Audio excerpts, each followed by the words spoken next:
Hello friends, அனைவருக்கும் வணக்கம். Welcome to புதிய பிரியா கிச்சன். என்னடா ஸ்வீட் நீட்றாலேன்னு பார்க்குறீங்களா? நான் வருஷம் பிறந்து அதாவது 2021 ஆரம்பித்து இன்றைக்கி தான் நான் வீடியோ போடுறேன். உங்களுக்காகவே நான் அசோக் ஹல்வா நான் காலையிலே ரெடி பண்ணிட்டேன். இந்த அசோக் ஹல்வா ஏற்கனவே உங்களுக்கு வீடியோ போட்டிருக்கேன், அதனால் இன்றைக்கி என்னால் போட முடியாது. அதனால் இந்த அல்வாவை எடுத்துக்கோங்க. ஃபஸ்ட்டு ஸ்வீட்டை சாப்பிடுங்க. என்னுடைய முதல் ஸ்வீட் வந்து வீடியோவில் உங்களுக்கு காமிக்கணுமேங்கிறதுக்காக தான் ஸ்வீட் நான் ரெடி பண்ணதை உங்களுக்கு கொடுக்குறேன். சாப்பிடுங்க ஃப்ரெண்ட்ஸ். இந்த ஸ்வீட்டை போலவே உங்களுடைய வாழ்க்கையில் எல்லாத்துக்கும் எல்லாமே நல்லதே நடக்கணும். எப்போவுமே உங்களுக்கு தித்திக்கும் இந்த இனிப்பு போல் ஸ்வீட்டாகவே அமையட்டும் எல்லாமே. இப்போ வந்து புதுசாக ஃப்ரெண்ட்ஸ்லாம் நிறையா வந்திருக்காங்க. அவங்களுக்கும் எனது மனமார்ந்த வாழ்த்துக்களையும் நன்றிகளையும் தெரிவித்துக் கொள்கிறேன். பாருங்கள், இன்றைக்கி வந்து நம்ம என்னென்னா ட்ரெடிஷ்னல் புளி, அதாவது எப்படின்னா பொரியரிசி புளி சுண்டல். இதை கேள்விப்பட்டிருக்க மாட்டீங்க, சில பேர் தெரிஞ்சிருக்கோம். தெரியாதவங்களுக்காக நான் சொல்கிறேன். இது வந்து நம்ம பாட்டி அம்மாலாம் ரொம்ப சூப்பராக பாரம்பரியமாக இது வந்து சாப்பிடுவாங்க. எப்படி சொல்கிறதுனா, இது வந்து புளி சுண்டல் பொரியரிசி மாதிரி நம்ம வந்து நல்லா ட்ரை ரோஸ்ட் பண்ணிவிட்டு இதில் பருப்பு மிக்ஸ் பண்ணுவாங்க. துவரம்பருப்பும் போட்டுக்கலாம், பாசி பயிரும் போட்டுக்கலாம், காராமணி அதாவது தட்டைப்பயிரும் போட்டுக்கலாம். ரொம்ப சூப்பராக இருக்கும், ரொம்ப சத்தானது, நல்லாயிருக்கும். பாருங்கள், ரெடி பண்ணியிருக்கேன். வாங்க வீடியோக்குள்ளே போகலாம். போகிறதுக்கு முன்னாடி எல்லா சப்ஸ்கிரைபர் அனைவருக்குமே மறுபடியும் நான் நன்றியையும் தெரிவிச்சுக்கிறேன். Advance happy Pongal. வாங்க நெக்ஸ்ட் வீடியோவில் பார்க்கலாம். இந்த வீடியோவில் இப்போ இதை பார்க்குங்க, கண்டிப்பாக ட்ரை பண்ணி பாருங்கள் ஃப்ரெண்ட்ஸ், சூப்பராக இருக்கும்.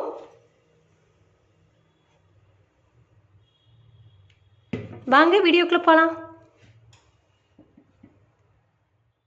சுண்டலுக்கு தேவையான அளவுக்கு ஒரு பெரிய டம்ளர் அளவுக்கு நான் வந்து புழுங்கல் அரிசி, ரெகுலராக நம்ம வந்து சாப்பிட்ற அரிசி பொன்னி அரிசி ஒரு பெரிய டம்ளர் அளவுக்கு எடுத்திருக்கேன். அதாவது புழுங்கல் அரிசி ஒரு பெரிய டம்ளர். நான் 3 பேர்த்துக்கு சமைக்கிற அளவுக்கு நான் அளவு எடுத்திருக்கேன்.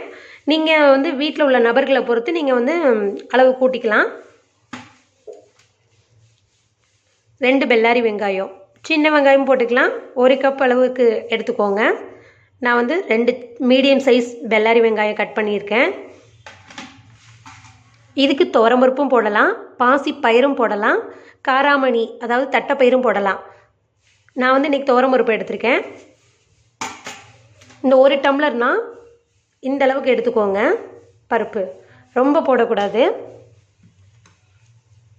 கடுகு உளுந்த பருப்பு 1 டேபிள் ஸ்பூன் அளவுக்கு எடுத்துக்கோங்க.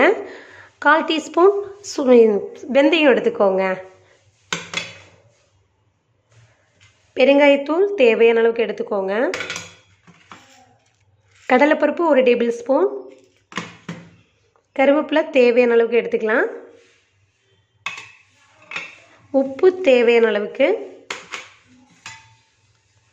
இது வந்து காய்ந்த மிளகாய், வரமிளகாய். இது வந்து நான் வந்து இந்த 1 டம்ளருக்கு நான் வந்து 6 வரமிளகாய் எடுத்திருக்கேன். உங்களுக்கு வந்து காரம் கூடுதலாக இருந்துச்சுன்னா 2 மிளகாய் சேர்த்துக்கலாம். காரம் கம்மியாக இருக்கணும்னு நினைக்கிறவங்க குறைச்சிக்கலாம். நான் இப்போ 6 மிளகாய் போட்டிருக்கேன். புளி வந்து 1 நெல்லிக்காய் சைஸ், பெரிய நெல்லிக்காய் சைஸ் அளவுக்கு எடுத்துக்கோங்க. இப்போ இதை நான் ஊற வச்சுருக்கேன், இந்த அளவுக்கு எடுத்துக்கோங்க. இதுதான் தேவையானது. இப்போ வாங்க நம்ம வந்து அரிசியை நல்லா ரோஸ்ட் பண்ணிக்கலாம். நல்லா ட்ரை ரோஸ்ட் பண்ணணும், பருப்பையும் ட்ரை ரோஸ்ட் பண்ணணும். வாங்க பார்க்கலாம்.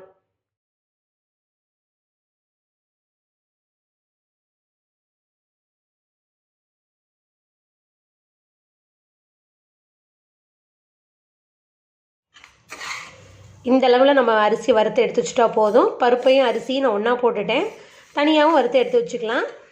இந்த அளவுக்கு அரிசி இருக்கணும். நல்லா பொரியரிசி அந்த வாசனை வரும் உங்களுக்கு. அரிசி ரொம்ப கலர் வந்து உங்களுக்கு சேஞ்ச் ஆகும்போதே அடுப்பை ஆஃப் பண்ணிடணும். இதை நல்லா வாஷ் பண்ணி எடுத்து வச்சுக்கலாம்.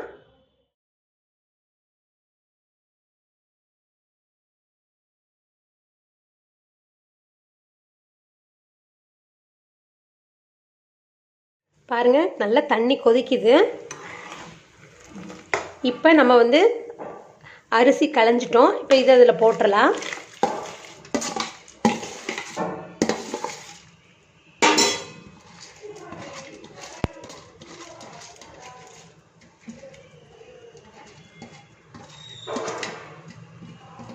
சிம்மை குறைச்சி வச்சுக்கோங்க. செக் பண்ணிக்கோங்க, உப்பெல்லாம் கரெக்டாக இருக்கான்னு செக் பண்ணிக்கோங்க. இப்போ மூடி போட்டு மூடி வச்சிடலாம். சிம்மை குறைச்சி வச்சுக்கோங்க. லோ ஃப்ளேம்லேயே இருக்கட்டும். ஹை ஃப்ளேம்லனா உங்களுக்கு அரிசி வந்து அடிப்பிடிக்க ஆரம்பிச்சிடும். அதனால் ஃபஸ்ட்டு ஒரு நல்ல ஒரு கிளறிட்டு ஒரு பிளேட் எடுத்து நல்லா மூடிக்கலாம். இப்போ மூடியாச்சு. சிம்மை குறைச்சி வச்சுக்கோங்க. இப்போ நம்ம பார்க்கலாம்.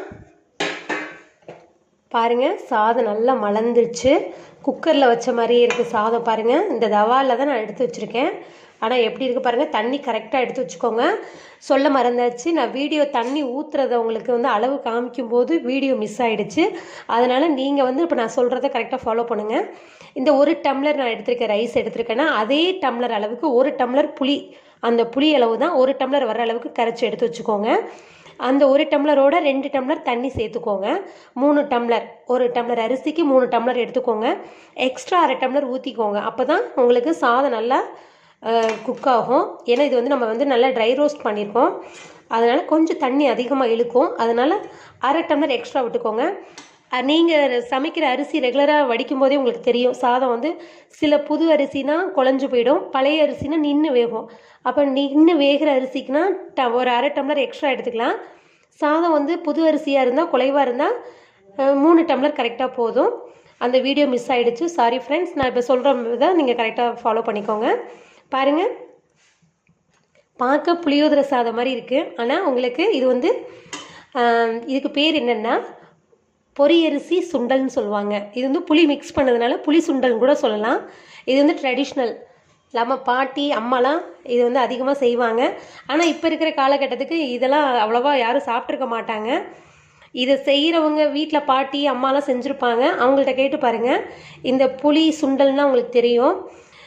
புளி சொஜ்ஜி எப்படி வேணாலும் என்ன டைப்பில் ஒவ்வொரு ஊரில் இருக்கிறவங்களும் ஸ்லாங்கில் எடுத்து சொல்லிக்குவாங்க.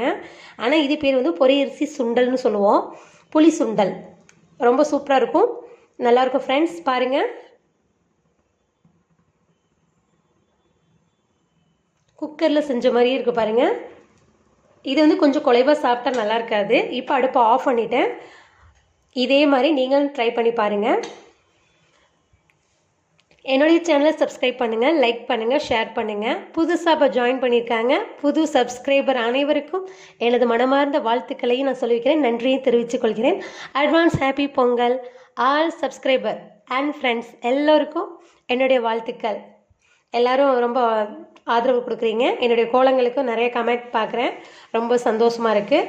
இதே போல் எல்லாருக்கும் நீங்களும் ஒத்துழைங்க. எல்லாருக்கும் எனக்கு கிடைச்ச ஆதரவு எல்லாத்துக்கும் நீங்களும் கொடுங்க. மற்றவங்களுக்கு சப்ஸ்கிரைபருக்கு அனைவருக்கும் கொடுங்க. வாங்க பார்க்கலாம், நெக்ஸ்ட் வீடியோவில் பார்க்கலாம்.